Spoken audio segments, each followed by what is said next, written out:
So let's see.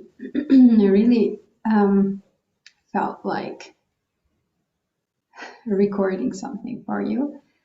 And the topic that came today and like put this fire under my butt that now it's the time to do this thing. Been thinking about making some videos for you like a long time, and yeah,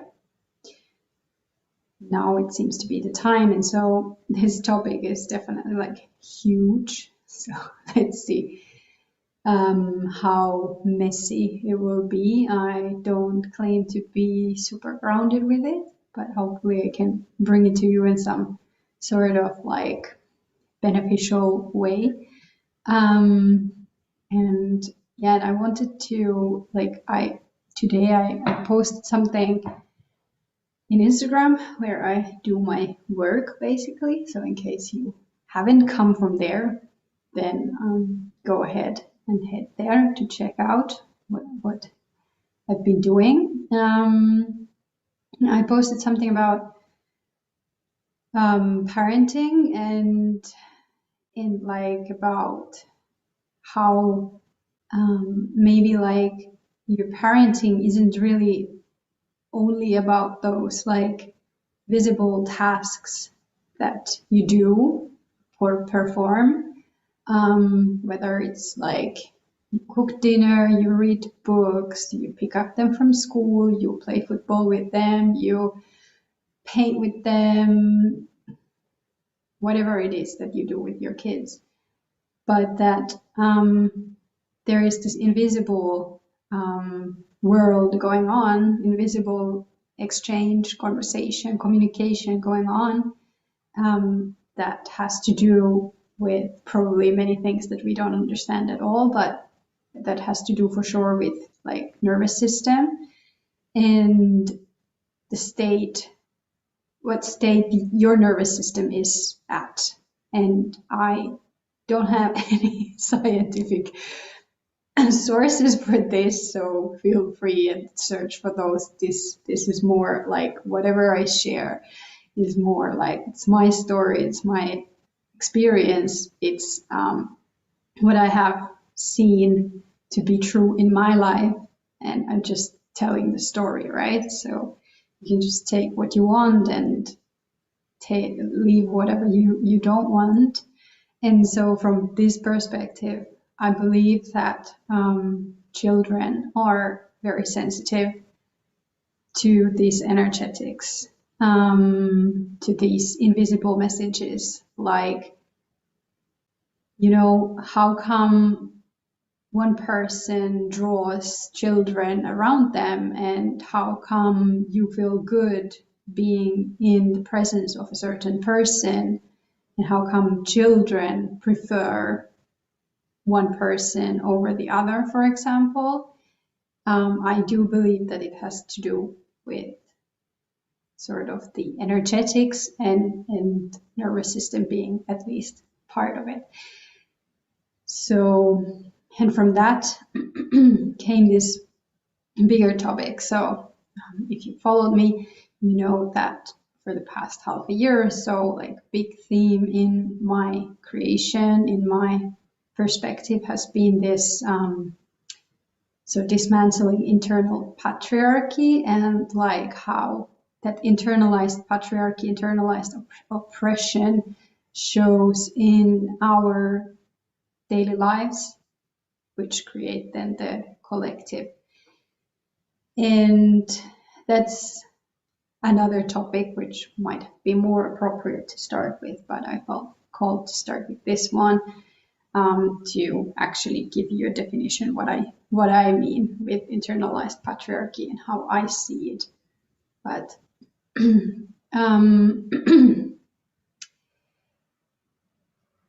yeah, so just to give like a brief like understanding, I feel like patriarchy's aim is to keep us emotionally immature, disconnected from our own inner authority, its aim is to keep us in a fearful state, because then we are simply just easier to control, right? And we will take easier the kind of advice from an outer source and follow it. And you can just imagine, like, who does this serve? And I'm starting to think that it serves less and less people, actually, because I think that it actually like destroys also those who it seems to be serving. But yeah, as said, this is another topic. So let's leave it. Let's put it aside. Anyway, so what I sort of wanted to call today's talk about would be like fear of missing out and parenting in modern patriarchy, as I see it, and like my experience about it. So I don't have like a big study or anything like that. I just, want to share my experience. And so let me check a little bit how to start with this. So yeah, anyways, I have two kids. They are 7 and soon 5.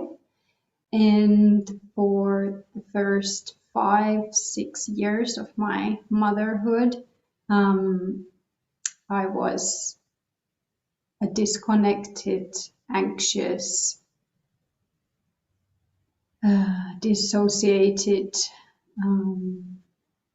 and pretty unhappy mother, let's say. There seemed to be like this thought that I should be more connected to my children. And then the pain that came from feeling that I should be more connected, and the reality that was that I wasn't capable of that. And then whatever happened, and I started this sort of healing journey or spiritual journey, has made a huge difference in it. And I think one big thing underneath there is this internalized patriarchy, and how in patriarchy, like the culture where we live in, and how that affects parenting, and how that how that takes the parents away from their children, how the children maybe have physical parents around who are performing the tasks of parenthood more or less, timed in a good timing, kind of like responding to the child's needs in like, you give your child food when they're hungry, you get them to school, you educate them, you play with them, you comfort them, you answer their questions, you give them clothes, whatever, whatever. But that what was like, in my experience, missing was this actual connection there. There was like, and I didn't realize this for a very long time. I didn't realize this. So you can even comfort a crying child without actually being connected to them. So then it's more like, oh, hush, hush, it's fine, nothing happened, you're okay, But there isn't I don't know what is it called officially, but I would like to think like nervous system to nervous system connection. There isn't real emotional connection. There is a wall between. And to me,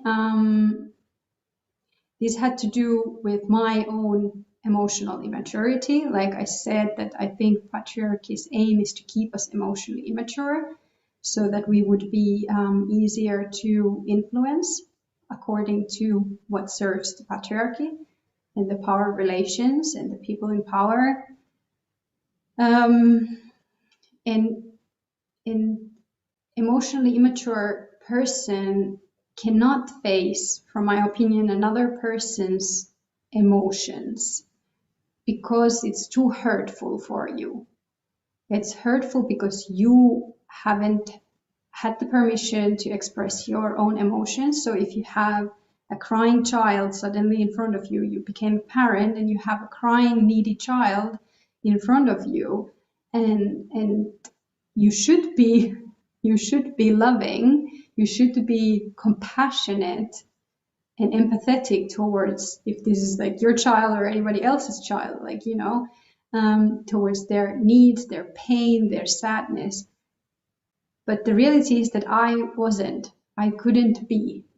There was no possibility. It was annoying to me. It was triggering to me to have that needy crying child expressing their emotions when I didn't feel like I had the permission to do that. And I have figured out later on that I didn't have the capacity to hold those emotions for me, and then I didn't have the capacity to hold them for my child. And this is over generational thing. It's not like my parents made me this way, This has been going on, as far as I can imagine, for like thousands of years, and we are coming somewhere with this because we are coming more and more open about mental health, about emotional health and well-being, about nervous system. So we're getting somewhere with it. So I see a lot of hope there, and I want to contribute to that. That's why I do what I do and share my story. And so for me to kind of come into connection with my child, and when they are small, of course, they don't have this, thank God, yet this wall in front of them, this conditioning that their emotions aren't accepted, but that can develop really quickly. And so they do express their emotions. They do cry, they do get angry and throw stuff and scream and shout. They do get excited, because excitement is also an emotion. Of course, emotions and triggering emotions don't necessarily need to be like so-called negative emotions. And so if you didn't have the permission to express your emotions, and you didn't have the environment to develop sort of like a capability to be with your emotions, hold them, process them, but you had to repress them. Because I would see it like that if you didn't have permission to express them healthily, or in any way, children learn that, right? So for a child, maybe it is healthy expression of anger to throw things because they are still developing that. But if you were like shut down, like that wasn't allowed, or that was in some way punished, whether it was like verbal or physical or sort of like what I call energetic punishment, which would be like nasty looks, or like parent like shutting down, sort of like energetically abandoning you, like they are physically there, but they are energetically like shutting you off. This is a punishment for a child, I'm sure. And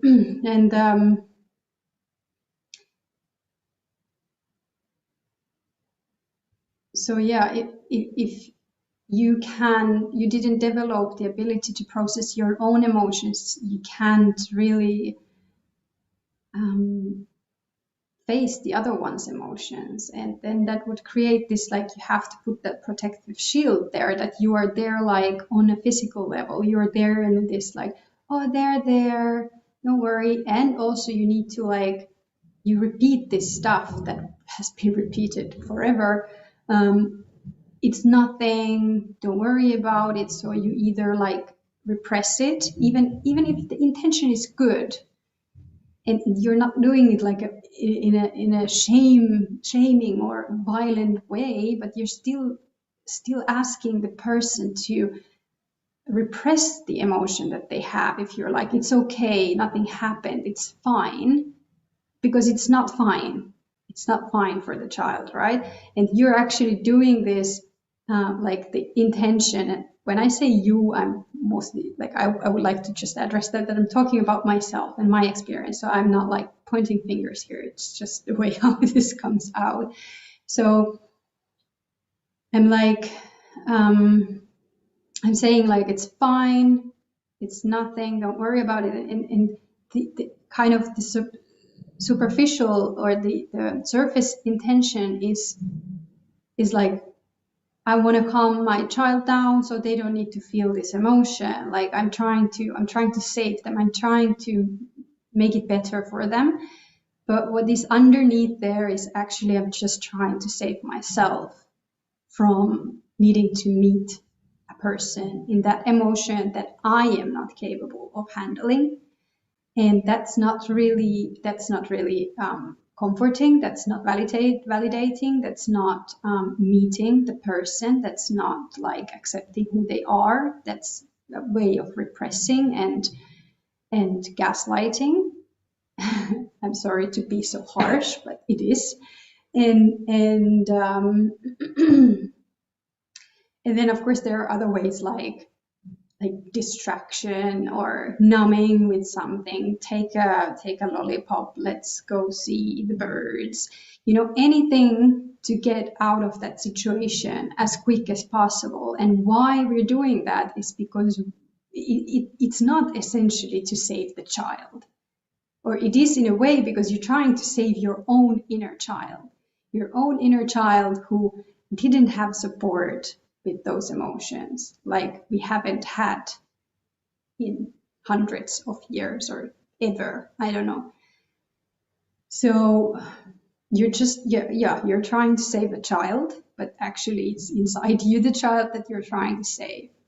And you're just projecting that onto your own child, who actually would need to be seen and held in that they have that emotion, and kind of given the strength through your presence in that situation, that eventually they are able to process and hold those emotions themselves, that the emotions aren't dangerous, they pass.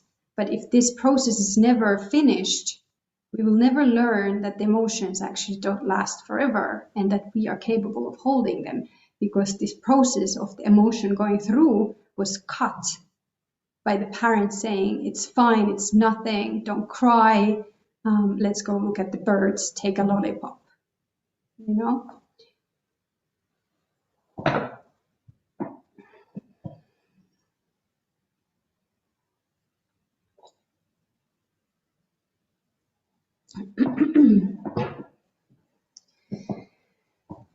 Okay, so this got a little bit sidetracked from what I wanted to call this video, and that was more of the fear of missing out than the emotional processing. But so the fear of missing out part to me is like, it was not easy. I have to say that it wasn't easy to convince my ego, and it has been a gradual process which is ongoing to convince my ego that all this stuff, all these shiny objects that our culture places in front of us as like, this is what you should want, this is what you should go and try to reach and work for, that I'm not saying that you shouldn't try to do any of those things, but like, there's a lot of possibilities, which is wonderful.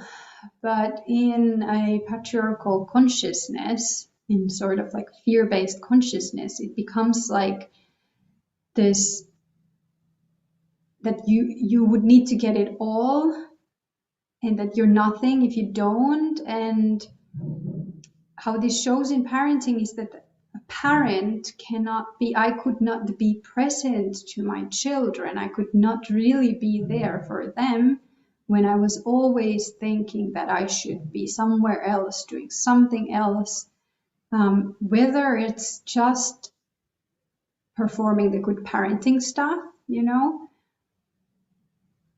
or it's like professional things, professional accomplishments and whatever. So, and essentially, I feel like the patriarchalized mind is like just never able to be present. There's always something that is more important than being here. And also I see how in patriarchy, children are like the lowest priority.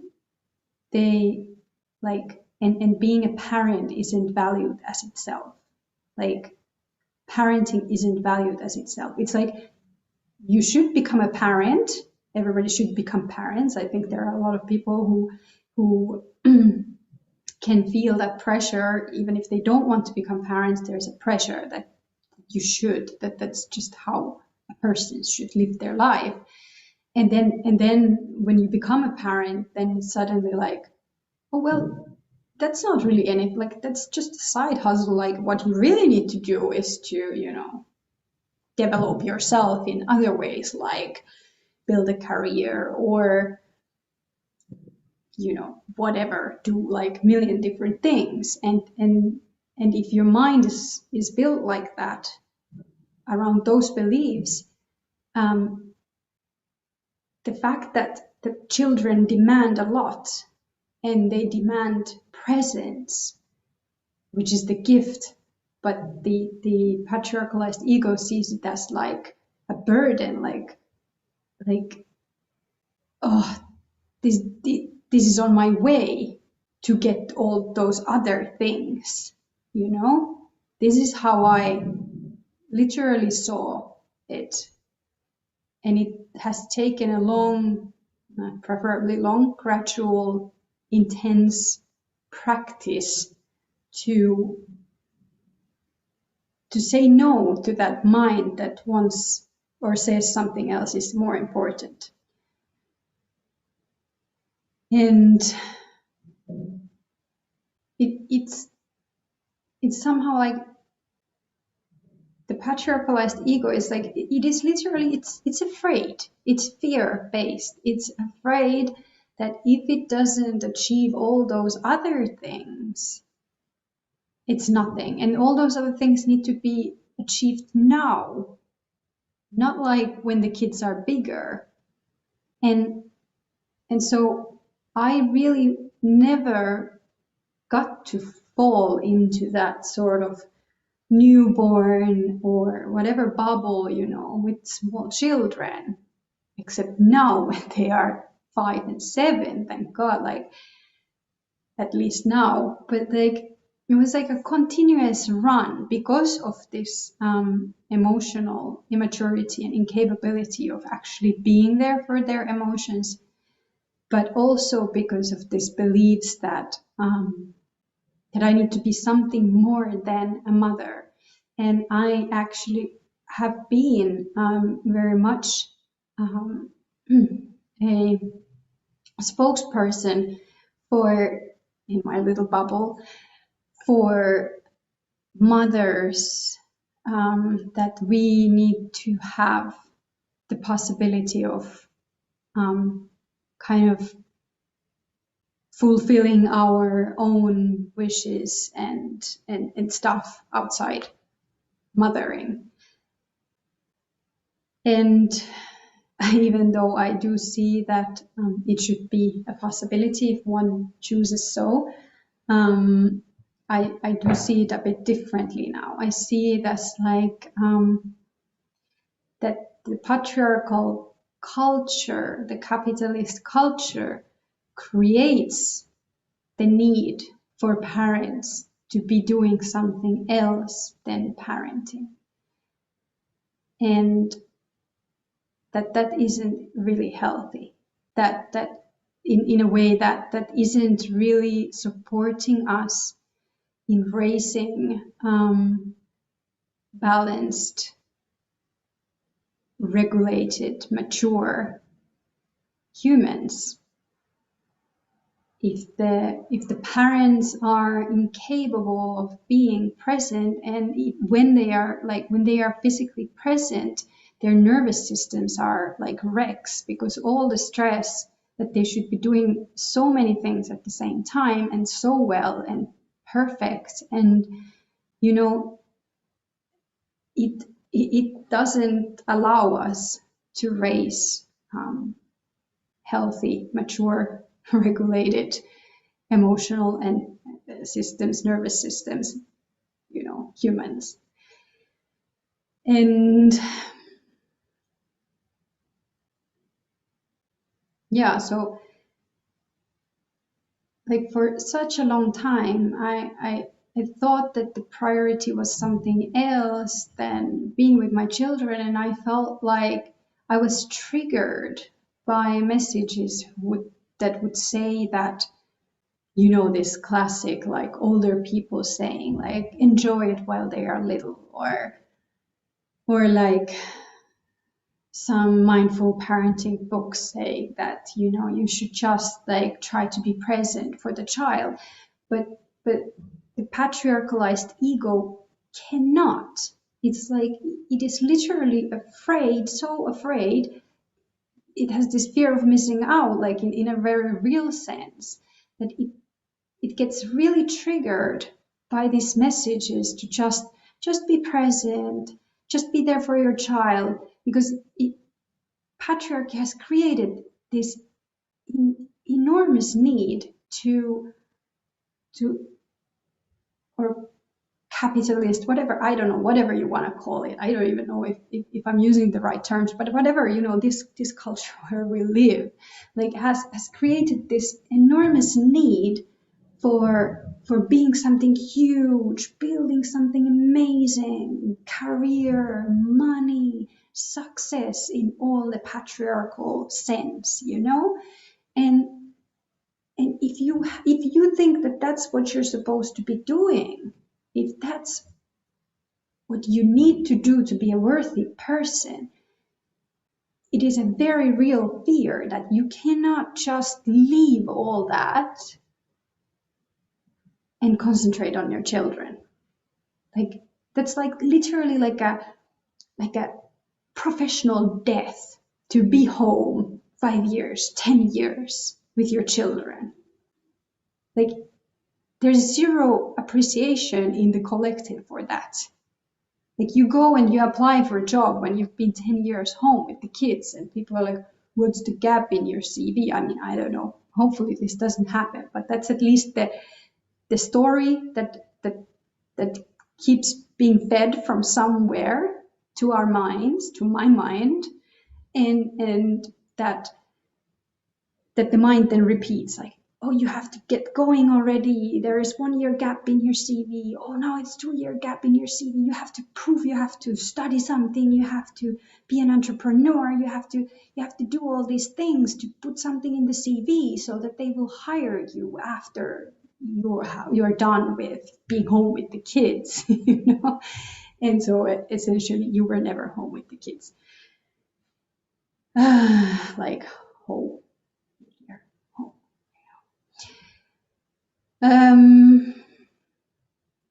Yeah, so can you recognize that? I don't know.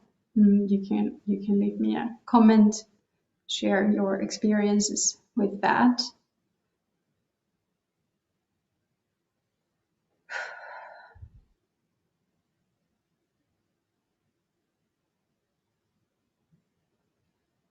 So how did I then get into a point where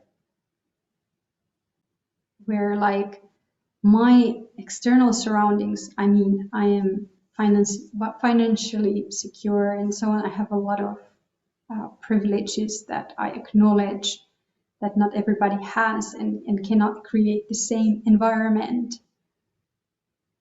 out of different reasons that I have been able. But But I want to say that this system lives in our minds.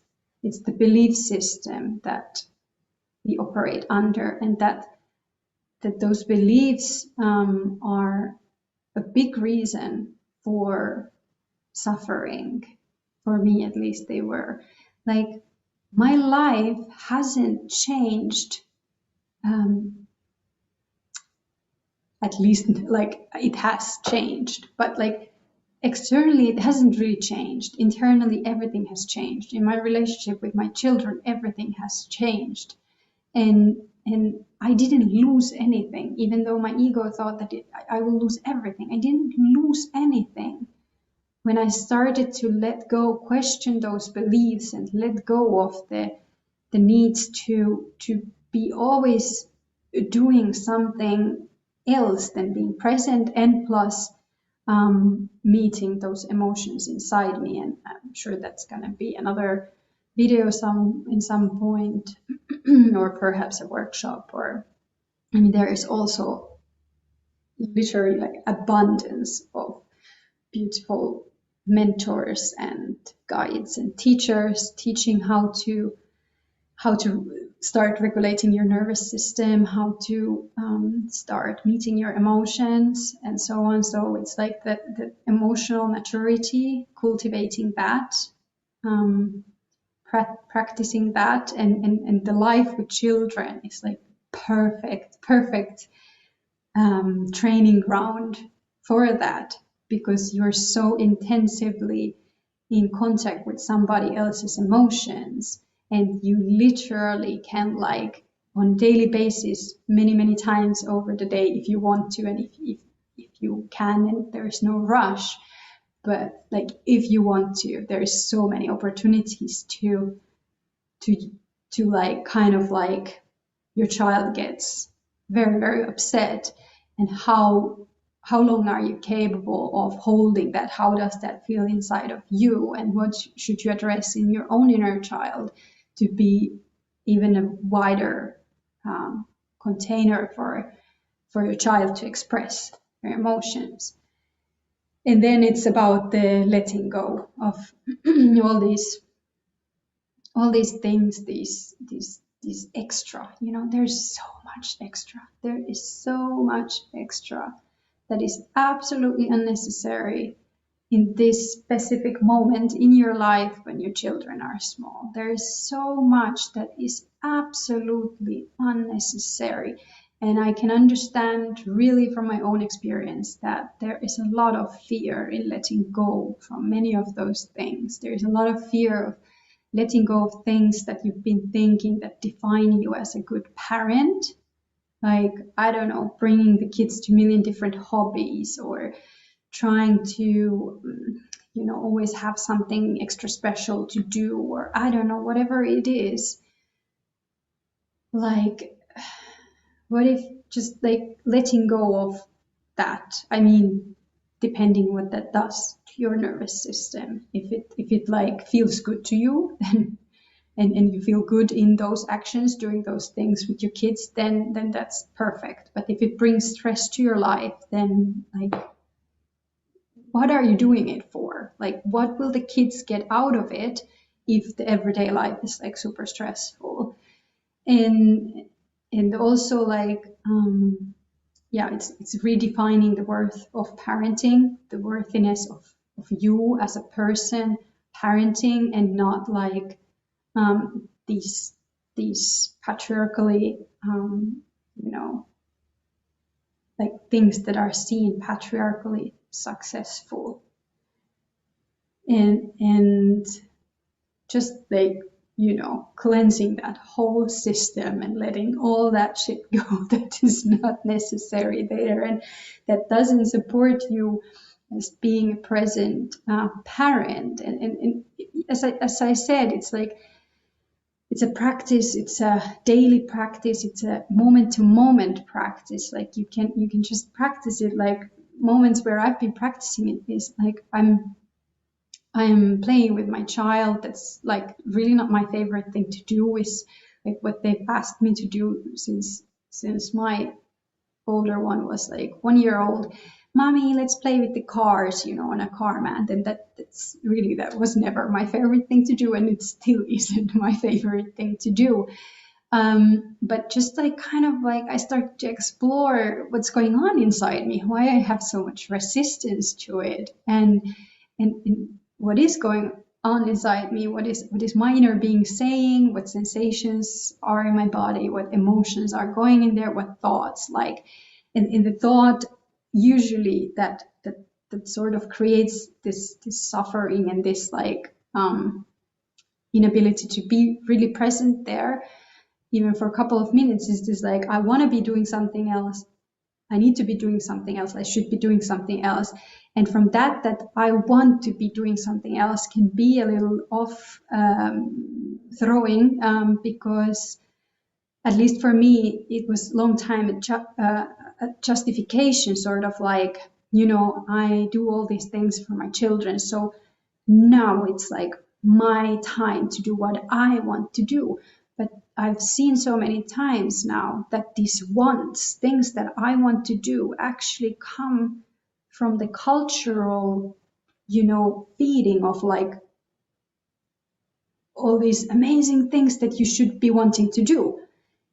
And when I've dropped them, just tried, how does it feel to like drop these things and like question whether they are actually my wants and needs, or they're something that has been like super subtly, fed into me that this is what I want to be doing. Like, for example, for me, like this total social media addiction, and I don't blame social media. I really blame the consciousness that we operate from, because I think everything changes with the consciousness level that where you are at.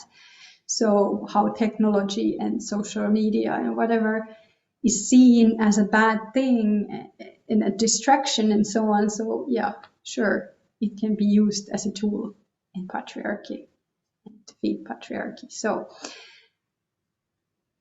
So yeah, for me, like being there on my phone and like posting my things, this is still a big thing, but I've been able to more and more let go of that I just sit with that feeling, like, what is that feeling? I want to be doing that, but actually I'm needed here. My child needs me here. And what is that sort of like tension within me when my part of me, whatever, however you want to think yourself, but there is a part of me that thinks that I want to be doing that, but actually life is asking me to be here. The life in front of me, this child, is asking me to be here. And instead of like sort of just being in the mind with that and like maybe getting resentful towards the child or your life because it demands you to be here, but you want to be there, you start to just like explore it, like explore the sensations, the feelings, the tension, and you start to explore it and question the like, why do I want to be somewhere else than where I am at right now? Why do I want to do something else than what life has in front of me now? And this, of course, can be like translated to everything else apart from parenting, or like, on top of parenting. So, but yeah, and like also another situation where has been a lot of working to do in my parenting has been this evening time. So our children have always wanted us to be there until they fall asleep, and occasionally, like over the years, there has been moments or time periods where it has taken like a lot of time, and it has been absolutely mind-blowingly frustrating to just sit there and be with the kids. And it was so frustrating, and big part of that frustration came from like the mind, the stuff from the mind, from the ego, the patriarchalized ego that has been conditioned to want to be somewhere else than where you are, that has been conditioned to want to do this million and 100,000 different things. and is incapable of just sitting there in silence with kids, you know, and like that was also that has also been a very fruitful situation to like explore this, like what happens in me, what happens in this room, in the invisible level, when I am demanded to be here, but I believe that I should be somewhere else, or I believe that these kids should be able to already fall asleep alone, but in reality they aren't. You know, I'm resisting reality. Reality is here. I'm sitting between these kids. They're taking time for falling asleep for whatever reason. And in my head, I'm like, I should be able to be somewhere else. And yeah, it's just really amazing to see how all this work shows up. So how there is so instant results, first of all, which is super gratifying. Like you can see such instant results, really, when you work through those emotions within you. Like if your child's emotions are triggering you, and you work processing your own emotions that are reflected there, these situations, like they just dissolve, they melt away, you know, and it's just amazing. And your capacity to be present for a child can so quickly become better, if we want to talk in that kind of terms. And so, and like there's a real sense of real connection, and then in an instant it can be cut. If I'm not present there, it can be cut. And like I believe that we cannot raise children to be anything different than what we are, you know? Like maybe it looks different, but the mechanics there are the same. And if you do not embody mature emotional processing, or you do not embody the capability of being present, you embody the need to be always somewhere else,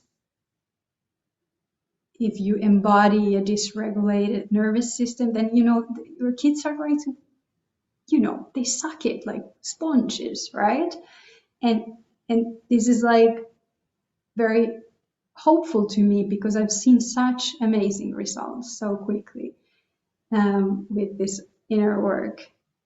And that's why I think that it's so important, and that should be sort of priority, and that should be rewarded in society. But of course, as long as we live in patriarchy, that will not be rewarded, because when you do this inner work, you become in connection with yourself and your own authority and your inner security, and you become emotionally mature. And this is everything that patriarchy doesn't want you to be. So, but I mean, that fight can be fought inside every individual, and then, of course, through that on a collective level. So there is stuff that you can do. And for sure, in future videos, I will be talking about different aspects. And if you have any questions or any wishes, any like, you know, how did you do that, or how do you do that, or what tools do you use, or what do you mean with internalized patriarchy, or I don't know, you know, whatever, just let me know. But yeah, so here is very very long and maybe a little bit here and there winding, tiny bit ungrounded chat. Thanks for listening. Let me know what you think.